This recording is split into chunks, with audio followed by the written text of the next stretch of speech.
Olá, amigo ligado no Sport TV, todos bem-vindos à Central do Mercado. Tocou a sirene, tem novidade no mundo da bola acontecendo aqui no Brasil, fora do Brasil também. A gente vai informando tudo aqui no Central do Mercado, 24 horas no Globoesporte.com e todos os dias aqui no Sport TV comigo, André Hernan, no comando da Central do Mercado e trazendo todas as informações. Vamos atualizar o Globoesporte.com, vamos mostrar lá, ó, tem novidade ali, ó, na mira do Bahia, um garoto Arthur, atacante do Palmeiras, revelado na base, jogador que está na mira do Bahia para a temporada de 2019. Tem muitos jogadores do Palmeiras, o Palmeiras trouxe 2 jogadores de lado de campo, daqui a pouco a gente vai falar dos reforços do Palmeiras e mais jogadores chegando também para essa posição. Então o Palmeiras optando aí por emprestar esse jogador que é jovem, que é revelado nas categorias de base, para poder pegar rodagem, experiências. O Palmeiras já fez isso com outros jogadores e acabou dando muito certo, então é uma estratégia aí também do Palmeiras para valorizar seus jogadores das categorias de base. A gente vai falar agora sobre um duelo, vamos brincar aqui na Central do Mercado, de um duelo Rio-São Paulo das contratações. Quem é que está na frente? O futebol carioca, o futebol paulista? Quem é que se deu melhor até agora no mercado da bola? Vamos conferir. E aí, curtiu os reforços do seu time? Os principais clubes do estado de São Paulo estão na frente nessa corrida por reforços. Ao todo, são 14 novos jogadores até agora. O tricolor paulista tem 4 novidades. A principal delas, o atacante Pablo, destaque do Atlético Paranaense na temporada e campeão da Copa Sul-Americana. O Palmeiras, atual campeão brasileiro, tem 5 novos reforços. Assim como o rival Corinthians, que além dos jogadores, renovou o banco de reservas com a volta do técnico Fábio Carille. O Santos contratou primeiro um novo técnico, Jorge Sampaoli. Com a lista de reforços do argentino na mão, a diretoria abriu negociações, mas ainda não anunciou ninguém. Os times do Rio de Janeiro também se movimentam, mas contrataram a metade dos jogadores dos times de São Paulo. O Vasco reforçou o elenco com 4 novos jogadores e o Botafogo com 3. Flamengo e Fluminense anunciaram apenas os novos técnicos, Abel Braga e Fernando Diniz. As diretorias de Fla e Flu buscam reforços. Em Minas Gerais, o Atlético Mineiro saiu na frente do rival Cruzeiro e anunciou o zagueiro Hever e o lateral Guga. No Rio Grande do Sul, Grêmio Internacional ainda não tem novidades. O mercado da bola continua aberto. As cartas estão na mesa e as negociações continuam. Gostei do final dessa matéria aí com o Gabigol ali, com o Marcos Braz ali naquela resenha que aconteceu ontem. Rafael Rezende. Tudo bem? Eu estou sempre muito bem acompanhado aqui no Central, na Central do Mercado com você hoje. E esse duelo Rio-São Paulo, porque são os polos mais fortes. Não, mas aí a gente sabe que o Flamengo tem muita bala, sim, vai contratar, vai ao mercado. De qualquer forma, eu acho que vale sempre fazer a referência de que cada vez mais a gente tem que esperar a estabilidade das equipes no futebol brasileiro. E se a gente fala em estabilidade, trocar 5, 6, 7, 8 jogadores toda virada de temporada não parece um bom sinal. Sempre fazendo remontagens a cada início de ciclo. Mas a movimentação do futebol carioca é um tanto diferente, né? O Flamengo se atrasa por questão de eleição, a definição dos nomes no comando do futebol e também pelo peso, pelo tamanho dos jogadores que o clube tem buscado para reforçar o elenco, né? São contratações complicadas, negociações. E a falta de recursos também de Botafogo, de Fluminense. Os outros três eles não competem com o mercado dos grandes de um modo geral, né? Em qualquer competição por um nome que se queira, eles perdem inclusive para os centros como Minas, o Sul, o Atlético Paranaense tem muito mais força hoje no mercado para negociar um jogador no mercado brasileiro do que os outros 3 grandes do futebol carioca, né? Eles vivem uma situação difícil. É verdade. E o Corinthians, que também está essa situação de financeira, algo muito complicado, foi ao mercado, trouxe, por exemplo, o Ramiro, que é um nome que agradou muito ao treinador, o Fábio Carille, mas ainda está em busca de um 9, né? De um camisa 9. Será que o Mauro Bozelli vai reforçar o Corinthians ou vai continuar no México e vai ter aquela novela mexicana até a meia-noite, que é o fechamento da janela de transferência entre clubes? Vamos saber do Felipe Diniz lá na redação em São Paulo, que eu sei que ele tem novidades, informações aí que ele andou apurando com a diretoria do Corinthians. Felipe, boa tarde para você. Traz todas as informações aí. Mauro Bozelli Vem ou fica? Novela mexicana à vista? Boa tarde. Tudo bem, André? Boa tarde para você, para o Rafa, para todo mundo que acompanha a Central do Mercado. Novela mexicana que não deve ser tão longa, né? Porque essa situação precisa ser resolvida o mais rápido possível, até pelo fechamento da janela de transferências lá no futebol mexicano. Mas é uma pequena novela sim. Dá para dizer que é uma minissérie, na verdade, essa história do Mauro Bozelli. O Corinthians tem interesse há um bom tempo. Hoje, jornais mexicanos publicaram de que o León e o América do México, León é o time atual do Mauro Bozelli, né? E o América do México, que é o atual campeão mexicano, tem uma força financeira muito forte, teriam chegado a um acordo entre os clubes para a transferência do Mauro Bozelli do León para o América do México. Vale lembrar que é o último ano do contrato do Bozelli com o León e que esse acordo teria sido fechado hoje por esses dois clubes. Falta o acordo do América do México com o Bozelli e é nisso que o Corinthians aposta. Conversei há pouco com o dirigente do Corinthians que confirmou que soube agora há pouco desse interesse do América do México no Bozelli. Diz que o Corinthians não vai entrar em leilão sob hipótese alguma, que a proposta foi feita pelo Corinthians, a proposta está lá nas mãos dos dirigentes do León e que não vai aumentar essa proposta. A proposta está feita e por isso o Corinthians confia na vontade do jogador de repente atuar no futebol brasileiro. Os jornais mexicanos dizem que o América do México teria oferecido apenas 1 ano de contrato. O Corinthians teria oferecido 3 anos de contrato. Vale lembrar que é um jogador de 33 anos. Pode ser que esse seja o último grande contrato da carreira do Bozelli. Então, como o Bozelli ainda não acertou a sua vida com o América do México, e sim o León teria acertado entre clubes essa contratação, o Corinthians ainda aposta que o desejo do Bozelli possa ser jogar no futebol brasileiro e possa optar por este contrato de 3 anos. Por isso, os dirigentes do Corinthians ainda não perderam a esperança em ter o argentino por aqui, viu, André? É uma postura muito do presidente André Sanches de não fazer leilão. O Corinthians também não tem dinheiro, não vai aumentar a oferta. É uma questão do próprio Bozelli resolver se fica no México, se vai para a América do México ou se vai para o Corinthians.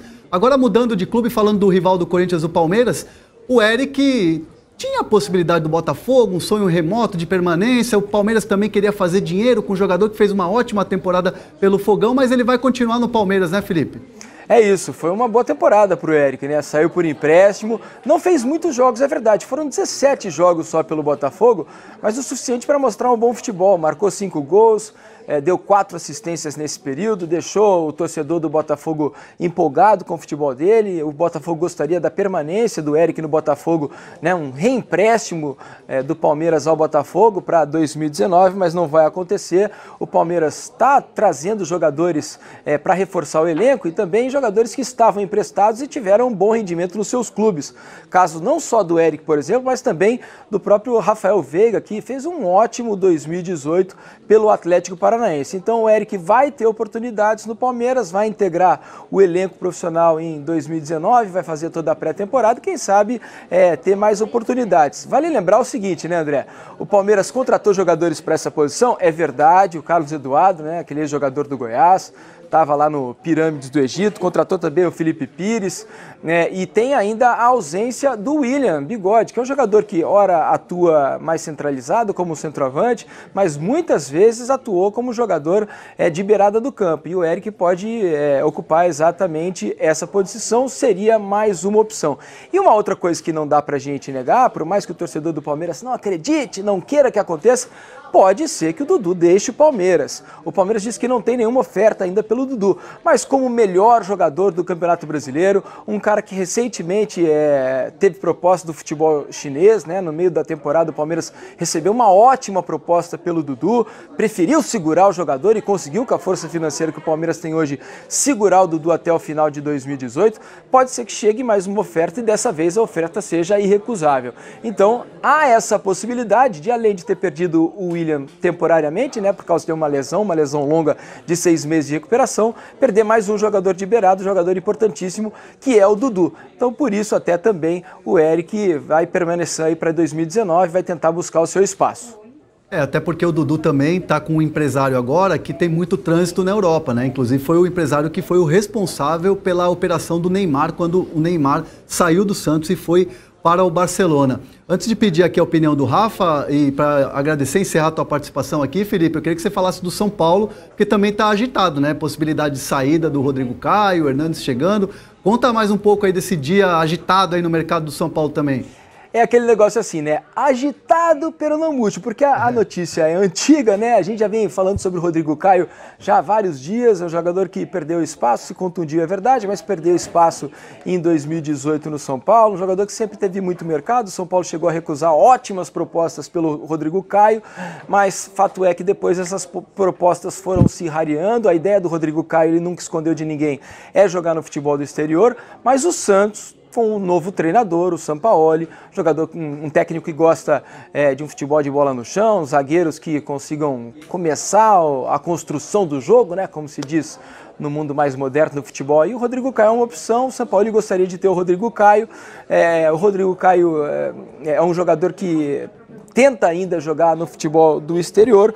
Fato é que o Santos queria não só o Rodrigo Caio, mas também o Walsh, que é o capitão do time sub-20 do São Paulo, um jogador muito jovem ainda, mas o São Paulo não tem interesse em negociar o Walsh nesse momento.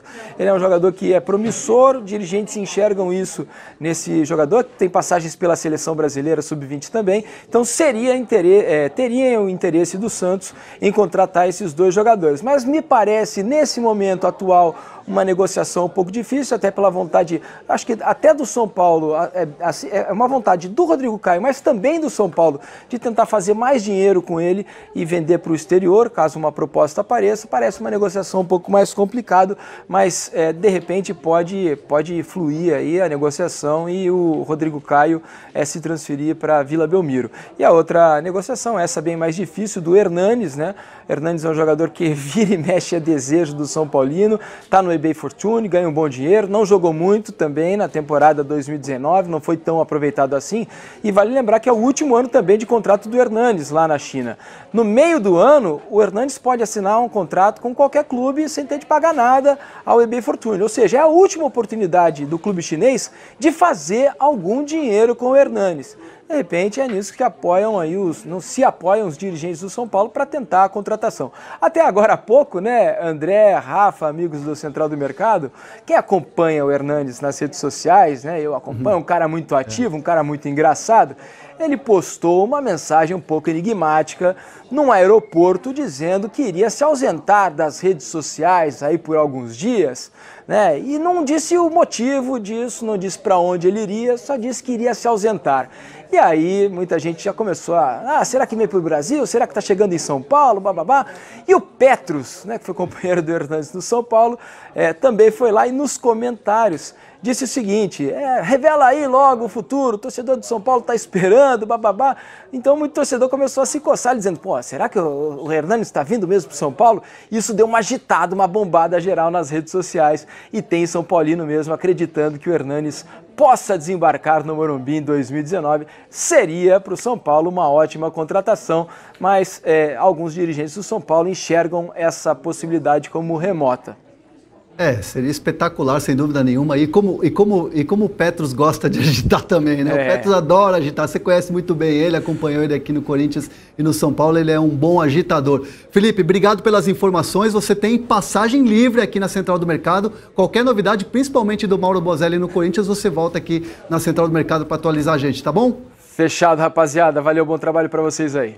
Valeu. E só para a gente completar o noticiário do São Paulo, o Vitor Ferraz é um jogador que também interessa ao São Paulo, só que está acontecendo uma situação bizarra, porque o São Paulo já tinha fechado a negociação com o Trellis, uma troca, tudo certo. Aí quando chegou o São Paulo, ele falou, não, vamos dar uma brecada, não quero o Trellis, queria dinheiro. O São Paulo fez uma última oferta, coisa de quase 2 semanas.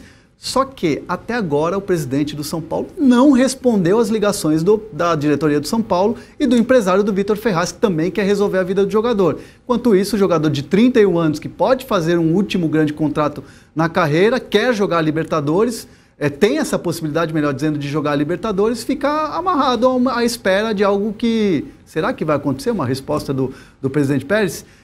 Rafa, eu queria a tua opinião em relação a essa situação do Vitor Ferraz e também Rodrigo Caio e Hernanes. O Diniz acabou de falar pra gente que o Sampaoli deu um aval para uma negociação que a gente sabe que é bem complicada, de uma ida do Rodrigo Caio.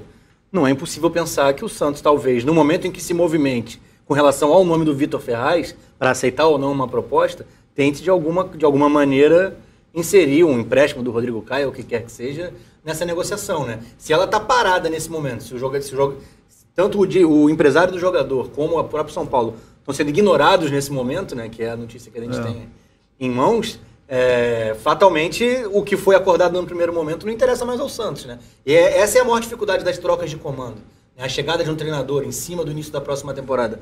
Você muda todo o planejamento, né? Ou você abandona aquilo que tinha pensado antes. Jogadores que sairiam, o Bruno Henrique, por exemplo, com proposta do Flamengo. Também é uma situação que também está emperrada. Era muito mais prático antes, se você tivesse uma continuidade de trabalho, fatalmente ele teria saído de maneira mais simples. Então, é muito difícil se organizar e isso emperra não só o planejamento do Santos, como até dos jogadores que vislumbravam uma saída e tinham a saída praticamente assegurada. Né? E o Mauro Bozelli, essa situação toda, a imprensa mexicana cravando que ele vai para a América, tem essa questão até a meia-noite do horário do México para as transferências entre clubes do México, e aí tem a proposta do Corinthians de 2 anos com a possibilidade de uma renovação para um terceiro ano, para um jogador de 33 anos, num grande clube de maior torcida do Brasil aí, junto com o Flamengo. Que é a decisão do jogador mesmo? O que o Bozelli poderia fazer nesse momento para resolver a situação? É entender a questão de vontade do jogador. Não de acho projeto, que a questão, né? Porque a questão financeira eu não acho que seja determinante. Porque o futebol mexicano tem como arcar com salários muito próximos da nossa realidade, né, do futebol brasileiro. O América é um gigante, sempre disputando as principais competições, a Liga dos Campeões da CONCACAF, o próprio Campeonato Mexicano, busca muito se reforçar até com destaques do próprio Campeonato Mexicano. A gente está falando de uma adaptação... estrutura fantástica, exatamente. Eu já conheci o CT deles. Uma adaptação muito menos traumática do que a vinda para o futebol brasileiro, onde ele não atuou, que demanda uma adaptação, por mais que ele seja extremamente profissional. Então, assim, parece mais cômodo uma permanência no México. A gente viu o Diego Tardelli há pouquíssimo tempo anunciar que não retorna, né? Toda a regulamentação do futebol chinês permaneceu muito parecida com a anterior, os estrangeiros permanecem com os mesmos espaços, e com isso ele pensa que é muito mais confortável a permanência dentro do futebol chinês do que o retorno para o Brasil nesse momento. Acho que se assemelha um pouco à situação do Bozelli. O que pode pesar são os 3 anos, né? A possibilidade de 3 anos para um cara que hoje já tem 33. Acho até um tanto arriscado. Você está falando de um terceiro ano, tudo bem que é a renovação, né? É a possibilidade, discutido ao final de 2 anos, mas ele batendo 35 para 36... dificilmente vai estar performando ou conseguindo uma sequência de jogos do nível da contratação de hoje, que ele poderia ter impacto já imediato em 2019. Então, os valores de 2019 podem ficar pesados demais pensando em 2020 e 2021. E o Corinthians, como disse o Felipe Diniz, trouxe a informação, o Corinthians não vai fazer leilão em relação a esse jogador e o plano B acaba sendo o Wagner Love, que tem uma outra situação no Besiktas também, mais complicada, mas o Corinthians também está de olho nessa situação, porque quer um camisa 9 para essa temporada de 2019. O que tem todos os dias no Sport TV e 24 horas no Globoesporte.com, hein? Central do Mercado, falando tudo sobre o mercado da bola que agita esse início de temporada, esse fim de temporada 2018, início de temporada 2019. Vamos falar do Atlético Mineiro? Vamos viajar para BH, Rafa? Vamos falar do Galo? O Atlético Mineiro anunciou reforços, o Hever, que é experiente, está voltando ao Atlético Mineiro, mas tem uma jovem promessa. O jovem promessa que está chegando hoje, inclusive, já deu entrevista. Vamos ver a entrevista do Guga, que vai ser o lateral direito do Atlético Mineiro. Vamos ouvir o que ele falou? Um sonho se realizando, foi uma felicidade imensa dentro da família, né? Meus pais vibraram muito, eu também, porque a gente sempre acompanhou o Atlético, né? Desde daquela Libertadores que conseguiu o título, né? Com o Ronaldinho Gaúcho e a massa da torcida, né, empurrando. Isso acho que mexeu com todo mundo. Acho que o Brasil virou um pouco atlético depois disso. Para quem joga aqui no Brasil, é um sonho de todo jogador disputar uma Libertadores. Acho que é o campeonato mais importante, né, daqui. Então, ansioso para começar logo a jogar. O Guga tem um jeitão de surfistão, né? Veio de Floripa, lá do Havaí. Combina com o apelido, né? Combina com o apelido Guga, cabelinho, é verdade, verdade. Grande ídolo, Guga do tênis. A gente tinha mostrado imagem, a gente que é torcedor do Havaí, inclusive, o Guga, o Gustavo Kirten. A gente mostrou imagens lá do Dodô, laterais com 4 letras e tal, tudo a ver com o Guga. Exatamente. Mas ele chega no Atlético Mineiro e é interessante a gente falar os valores e tal. O Galo vai ficar com 75% do atleta, 25% ficam com o Havaí, né, o restante. E o Havaí ainda vai receber 2 jogadores por empréstimo com o Atlético Mineiro pagando salários. É um bom negócio e é uma boa aposta, né, Rafa? Me chamou a atenção porque, pelo que foi o potencial apresentado por ele, a idade e a posição carente, eu imaginava até Brasil, um salto, né? Mas eu imaginava até um salto direto para o futebol europeu. Porque ele é muito jovem, tem muito a se desenvolver ainda, mas acabou não ocorrendo e para o Havaí fica, com essa porcentagem, a possibilidade de um lucro futuro numa venda que eu acho que é questão de tempo. Ele se afirmar num clube de expressão, dentro de uma Libertadores. O Guga mostrou um grande potencial. O Emerson, lateral hoje no Galo, também já com mercados, né, sendo especulada a saída. Então ele deve jogar, deve participar dos jogos do Atlético na temporada e acho que não vai ter vida longa no futebol brasileiro pelo que apresentou. É claro que agora tem que confirmar o potencial da Série B do último ano. E o Marcos Rocha, que é jogador do Atlético, vai para o Palmeiras. Tem uma negociação que nesse momento ela está emperrada um pouco da questão dos valores, mas o jogador já expressou a vontade de jogar no Palmeiras e vai acabar jogando no Palmeiras. Logo a gente vai ter a confirmação aí dessa transferência em definitivo do Marcos Rocha. Vamos ver o card do Guga? Rafa, nossa produção aí da Central do Mercado colocou 3 estrelas para ele. Dá para dizer que pelo que ele fez lá no Havaí, pela Série B que ele fez, pela carência na posição, pelo destaque que ele ganhou, justo, né? Eu acho que ele tem um asterisco, que é o mais importante e o que faz com que faça sentido o investimento num jogador de 20 anos com o potencial dele. As 2 estrelas que estão vazias ali, elas podem ser preenchidas. A partir da chegada dele no Galo. É um jogador de 20 anos que tem muito a evoluir ainda e que pode dar um retorno financeiro para o Atlético.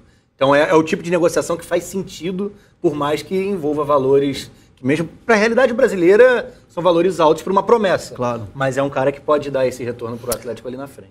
Foi uma negociação que gerou em torno de 8 milhões de reais para o Atlético Mineiro, mas vai ter esse jogador aí que vai gerar muita expectativa, melhor dizendo, e a gente vai acompanhar, claro, o desenrolar dele no Campeonato Mineiro, também na Libertadores, na fase prévia da Libertadores, que o Atlético Mineiro vai disputar. Quem também vai disputar a Libertadores da América e quer se reforçar é o Grêmio. O Grêmio está de olho num velho conhecido, pelo menos do técnico Renato Gaúcho, o Thiago Neves. Vamos ver o que disse ontem no Jogo das Estrelas, no jogo do Zico, o Renato Gaúcho praticamente cravando a ida do Thiago Neves para o Grêmio.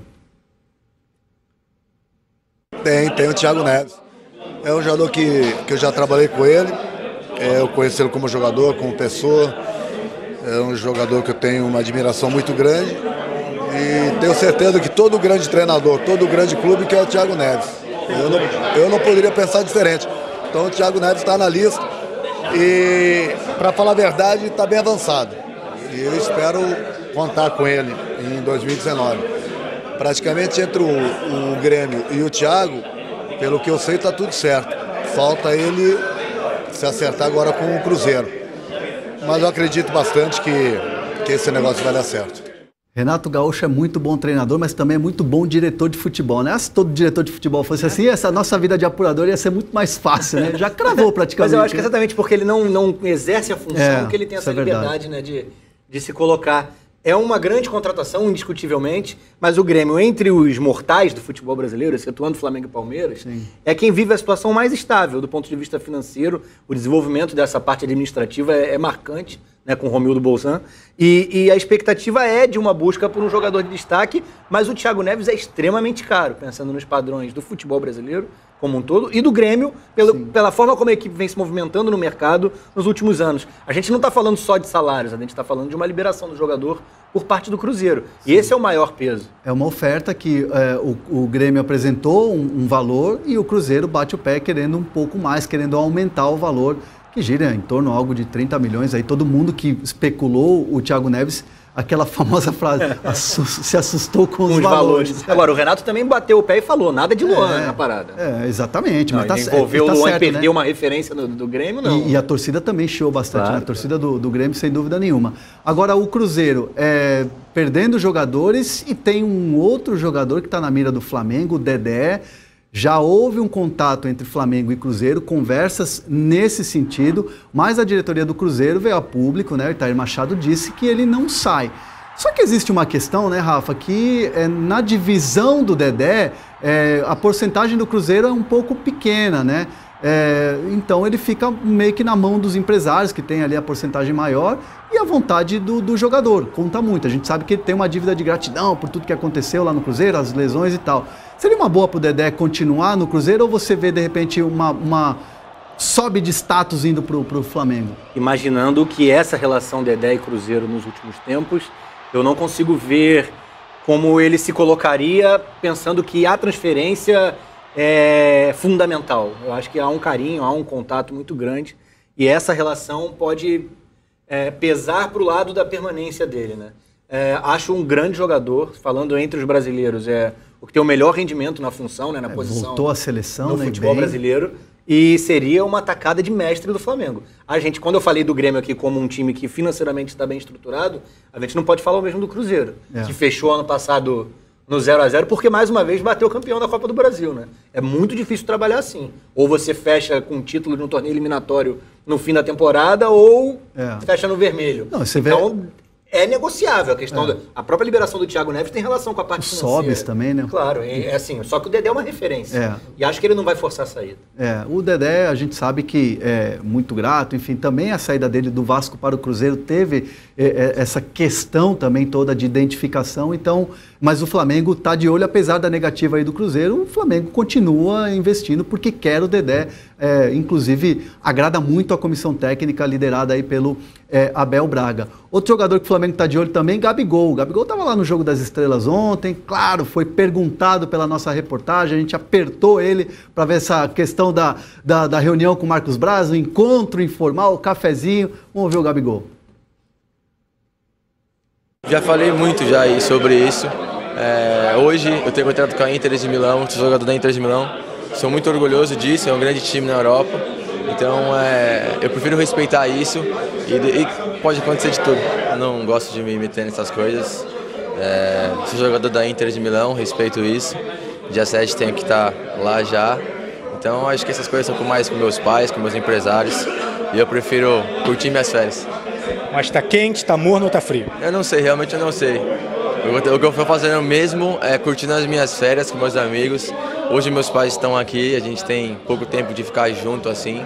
Então a gente curtiu ontem, um dia muito legal, e hoje também. A questão do Gabigol é muito parecida com a questão do Rodrigo Caio. Vai dar uma olhada no mercado europeu, na vitrine, em clubes que dê essa visibilidade para ele poder voltar à seleção brasileira. Não tendo negócio lá na Europa, aí sim o Flamengo acaba virando uma prioridade. Diferentemente do Dedé, o que se fala no Rio de Janeiro é que não é visto com tão bons olhos assim, ou não é visto de maneira fundamental pela comissão técnica, né? Principalmente pelo Abel, o novo treinador, que não faz tanta questão. É claro que se chegasse seria utilizado. Mas não é o cara indiscutível que o Abel tem como sonho para o comando do ataque.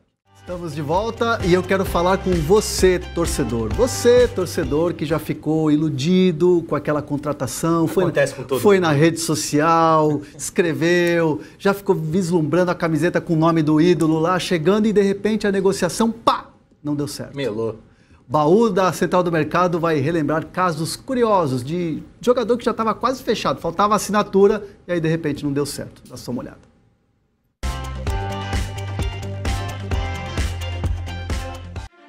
Durante a carreira não foram só os zagueiros que Ronaldinho Gaúcho deixou na saudade. Ao voltar para o Brasil em 2011, o Grêmio chegou a preparar a festa para a volta do bruxo. Caixas de som e tudo mais. Só que no final ele foi parar no Flamengo. Nação rubro-negra, tamo junto, tô fechado com vocês. E agora eu sou o Mengão. 4 anos depois foi a vez do Vasco ficar no quase. O presidente do clube na época, Eurico Miranda, o mesmo que tinha tirado o Bebeto do Flamengo nos anos 80, só faltou cravar a ida de Ronaldinho para São Januário. O projeto da parte do Vasco, como eu disse, está 90%. Mas ele foi parar nas Laranjeiras. No mesmo ano, Eurico Miranda mais uma vez ficou na saudade. Garantiu a contratação de Léo Moura, ídolo do Flamengo. Léo Moura Contratado? Léo Moura. Sim, senhor. Mas ao contrário de Bebeto, Léo Moura não aceitou ir para o Vasco. Na época em que foi presidente do Atlético Mineiro, Alexandre Calil costumava tirar onda quando anunciava uma contratação. Mas a massa atleticana, que Calil chamava de chata, deve ter ficado furiosa quando ele anunciou a contratação do ex-atacante da seleção francesa, Anelka. E tudo não passou de um grande equívoco. O nome de Anelka chegou a aparecer no site do Galo, mas pouco depois o jogador desmentiu as negociações. Hoje, Calil é prefeito de Belo Horizonte e deve estar mais comedido com as promessas. Em 1997, o praticamente carioca Renato Gaúcho aceitou conversar com o São Paulo. Uma dívida com o tricolor do Rio fez com que ele fosse até a capital paulista e fosse anunciado numa entrevista coletiva. Renato chegou a segurar a camisa, mas não vestiu. Disse que só faria depois dos exames médicos.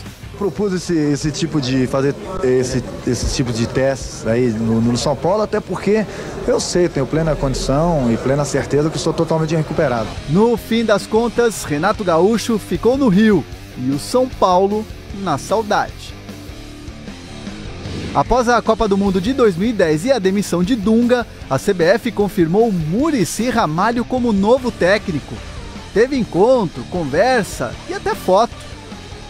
Torcedor, quando especularem alguém no seu time, é melhor controlar a ansiedade. No futebol, prudência nunca é demais. Afinal de contas, só vale o que está escrito. E aí, Rafa? Essa é a imagem que importa. Se não tiver a imagem da assinatura, papel, caneta, não comemora ainda. É o mais recomendado. Isso é curioso e também pra gente que sempre está acompanhando e apurando as notícias, a gente tem que tomar muito cuidado. Tem reviravolta, acontece. Exatamente. Eu mesmo andei tweetando que o papo estava próximo do Flamengo, aí até hoje eu sou zoado nas redes sociais. Pode ter ficado próximo mesmo. E não fechou. Né? De fato teve mesmo, inclusive ele preferiu jogar no São Paulo.